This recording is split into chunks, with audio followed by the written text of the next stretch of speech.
অবশেষে যুদ্ধবিরতি শুরু হয়েছে লেবাননে। ইসরায়েল ও হিজবুল্লাহর মধ্যে আজ বুধবার স্থানীয় সময় ভোর 4টা থেকে শুরু হয়েছে এই যুদ্ধবিরতি। তবে এখনই ঘরে ফিরতে পারছেন না দক্ষিণ লেবাননের বাসিন্দারা। কাতার ভিত্তিক সংবাদ মাধ্যম আল জাজিরা জানিয়েছে, লেবাননের বেসামরিক নাগরিকদের এখনই ঘরে ফিরতে নিষেধ করা হয়েছে। দেশটির সামরিক বাহিনীর একজন মুখপাত্র বলেন, দক্ষিণ লেবাননের বাসিন্দারা কবে নিজেদের ঘরবাড়িতে ফিরতে পারবেন সে বিষয়ে ইসরায়েলের পক্ষ থেকে জানানো হবে। ইসরায়েলের সামরিক বাহিনীর আরবি ভাষার মুখপাত্র আভিচাই আদ্রেই বলেন, ইসরায়েলি কর্তৃপক্ষ আপনাদের ফিরে আসার একটি নিরাপদ তারিখ জানাবে।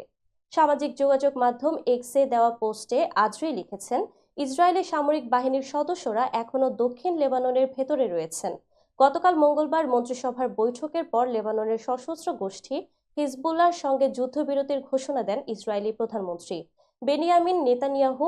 এ সময় জাতির উদ্দেশ্যে দেয়া ভাষণে নেতানিয়াহু বলেন, হিজবুল্লাহ চুক্তি লঙ্ঘন করলে আমরা তাদের উপর হামলা চালাবো।